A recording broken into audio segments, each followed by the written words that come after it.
येशू ख्रिस्ताच्या पुनरुत्थानानंतर आता परत ही स्टोरी संपली का? स्टोरी सुरू झाली येशूच्या जन्माने, उद्धाराची. येशूच्या मृत्यूबद्दल अर्धा योजना परमेश्वराची पूर्ण झाली. मग येशू ख्रिस्ताचं पुनरुत्थान झालं, मृत्यूवरती पण विजय मिळाला, अनंत काळचं जीवन मिळालं. पण ही स्टोरी इथे संपते का? किती प्रकारचे पुनरुत्थान आहेत, किती प्रकारचे पुनरुत्थान. येशू मसीह का पुनरुत्थान हो गया, इधर कहानी खत्म हो गई क्या? दोबारा पुनरुत्थान होने वाला है कि नहीं होने वाला है? किती किती प्रकारचे पुनरुत्थान होते, किती वेळा होणार आहे? अंदाजे सांगा. योहान 5:28 ते 29 ते वचन काढण्याच्या आधी उत्तर द्या कोणीतरी. माझाच तुक्का मारो.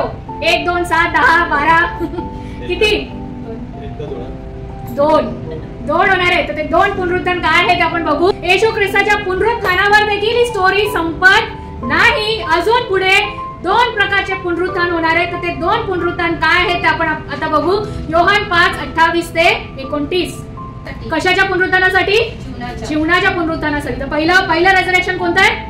पहिलीने सांगितलं 2 रेझरेक्शन आहे. पहिलं आहे ते जीवनाचं पुनरुत्थान. पुढे दुसरं पुनरुत्थान कोणतं आहे? न्यायाचं पुनरुत्थान. ते बाहेर येतील अशी वेळ येत आहे. येशू ख्रिस्ताचं पुनरुत्थान झालं, तिथे ही स्टोरी संपत नाही. अजून 2 पुनरुत्थान होणार आहे. एक आहे जीवनाचं पुनरुत्थान, जिथे सत्कर्म केलेले पुनरुत्थित होतील, आणि दुसरं आहे ज्यांनी दुष्कर्म केले ते न्यायासाठी पुनरुत्थित होतील. जो जीवन का पुनरुत्थान है वो कब होने वाला है?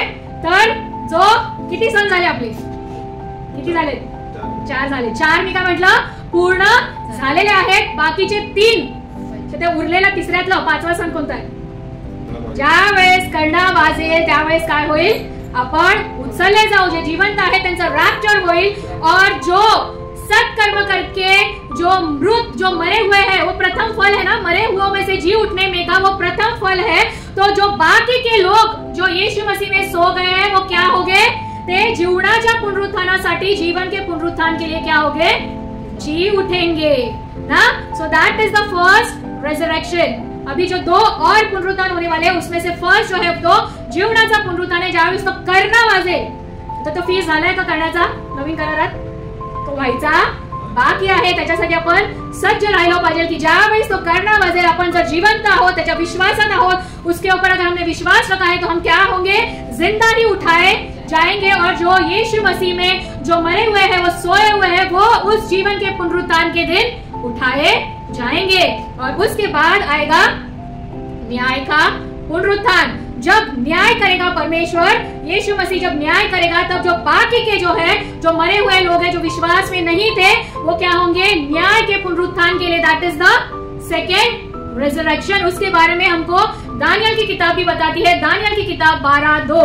आजच्या या प्रथम फळाच्या किंवा येशू मसीह के पुनरुत्थान में भी ये कहानी खत्म नहीं होती. ये कहानी अभी और आगे जाने वाली है. जैसे मैंने बोला, कहानी अभी खत्म नहीं हुई है, क्योंकि जे 7 सण, जे 7 फीस्ट पिता परमेश्वर ने इजराइल लोगों को दिया था, उसमें से 4 पूरे हुए हैं, 3 अभी बाकी है. कहानी अभी बाकी है मेरे दोस्त. तो हम देखेंगे दानियल 12:2. कशासाठी उठतील? सर्वकाळचे जीवन मिळवण्यासाठी. त्या सर्वकाळचं जीवन देण्यासाठी येशू ख्रिस्त पुनरुत्थित झाला. तर ज्यावेळेस तो कर्णाचा सण येईल, जेव्हा तो कर्ण वाजेल, त्यावेळेस सर्वकाळच्या जीवनासाठी विश्वासणारे लोक काय होतील? उठवले जातील. आणि बाकीचे कशासाठी उठतील? न्यायाच्या रेजरेक्शनच्या वेळेस, न्याय के पुनरुत्थान के दिन अप्रतिष्ठावर सर्वकाळचा धिक्कार मिळवण्यासाठी उठतील. प्रकटीकरण 20:11 ते 15. ये जो आखिर का पुनरुत्थान और न्याय है, न्याय का पुनरुत्थान, उसके बारे में हमको परमेश्वर का वचन क्या बताता है वो हम अभी धीरे धीरे पढ़ेंगे. न्याय के दिन सबको खड़ा होना है ना, न्याय के लिए. और फिर क्या खोला जाएगा? जीवन की किताब खोली जाएगी. जो विश्वास में मरे हैं और जो अविश्वास में मरे हैं वो सब उठाए जाएंगे. परंतु उस न्याय के सिंहासन के सामने कौन खड़े होंगे वो हम अच्छे से थोड़ा समझने की कोशिश करेंगे, क्योंकि यहाँ पर 2 प्रकार का पुनरुत्थान होने वाला है. एक है जीवन का पुनरुत्थान, जो विश्वास में अच्छे सत्कर्म करके जो मरे हैं वो क्या होंगे? जीवन के पुनरुत्थान के लिए उठाए जाएंगे. और अगर वो जीवन के पुनरुत्थान के लिए उठाए गए तो उनका नाम ऑलरेडी किसमें होगा? कौन सी किताब में होगा? जीवन की किताब में होगा. बाकी के लोग जो है, किसका न्याय होगा? जे अप्रतिष्ठावर सर्वकाळचा धिक्कार मिळवण्यासाठी ज्यांनी त्यांच्या कर्माप्रमाणे त्यांचा न्याय केला जाईल. तर आजच्या रेजरेक्शनच्या किंवा पुनरुत्थानाच्या दिवसाची गुड न्यूज काय आहे? तर रोमकरास पत्र 8:1. म्हणून ख्रिस्त येशूमध्ये असलेल्यांना दंड आज्ञा नाहीच. जसं मी म्हटलं, गुड फ्रायडे, उत्तम शुक्रवारचा उत्तम भाग काय होता तर येशू ख्रिस्त म्हणतो मी उत्तम मेंढपाळ आहे. आपण प्रत्येकदा काय करतो, वचन अर्धच वाचतो आणि लोक त्याच्यातच रिजॉइस करतात, अरे there is no condemnation for those who are in Christ Jesus ना, यीशु मसीह में जो है उनको दंड आज्ञा नहीं. परंतु त्याच्या पुढे कंडिशन दिलेली आहे, ते आपण वाचू. ती कंडिशन काय आहे?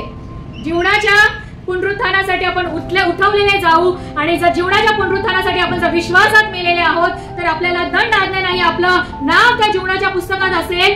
पण पूर्ण वचन असं आहे की म्हणून ख्रिस्त येशूमध्ये असलेल्यांना दंड आज्ञा नाहीच. पण ती दंड आज्ञा कुणाला नाहीच? जे देहाप्रमाणे नाही तर आत्म्याप्रमाणे चालतात. ख्रिस्त येशूमध्ये असलेले देखील देहाप्रमाणे चालणारे असू शकतात ना, पाप करणारे असू शकतात ना, जे दंडास पात्र असू शकतात. परंतु त्या दंडास किंवा न्यायास पात्र कोण नाही आहे? जर जे येशू ख्रिस्तामध्ये आहेत आणि जे आत्म्याप्रमाणे चालतात त्यांच्यासाठी ती दंड आज्ञा नाही. This is the good news of this resurrection day. हा आजच्या पुनरुत्थानाच्या दिवसाचा आनंदाची बातमी किंवा शुभ संदेश आहे की जे येशूमध्ये आहेत आणि जे आत्म्याप्रमाणे चालतात त्यांच्यावरती न्यायाचा दंड नाही. आपल्यासाठी काय केलेलं आहे? ते वतन स्वर्गात राखून ठेवलेलं आहे. कुणासाठी? जे येशू ख्रिस्तामध्ये आहे आणि जे त्याच्या आत्म्याने चालतात त्यांच्यासाठी दंड आज्ञा नाही. So this is the message of resurrection. तर ती आशा आपल्याला येशू ख्रिस्तामध्ये आहे ना. आपली स्टोरी इथे संपलेली नाही. जशी येशू ख्रिस्ताची स्टोरी त्याच्या जन्मापासून मृत्यूपर्यंत संपलेली नाही, त्याच्या पुनरुत्थानाच्या दिवशी देखील संपलेली नाही. अजून 2 पुनरुत्थान होणार आहेत, एक जीवनाचं आणि एक न्यायाचं. तर आपल्याला आज विचार करायचा आहे आजच्या पुनरुत्थानाच्या दिवशी की आपण त्या जीवनाच्या पुनरुत्थानाच्या दिवशी उठवलेले जाऊ की न्यायाच्या पुनरुत्थानाच्या दिवशी उठवलेले जाऊ. आणि जर जीवनाच्या पुनरुत्थानाच्या दिवशी आपण येशू ख्रिस्तामध्ये आहोत आणि जीवनाच्या पुनरुत्थानाच्या दिवशी जर आपण उठवलेले गेलो तर आपण त्या दंडास पात्र आहोत की नाही, की आपण आत्म्याच्या द्वारे चालतो की देही स्वभावाने चालतो.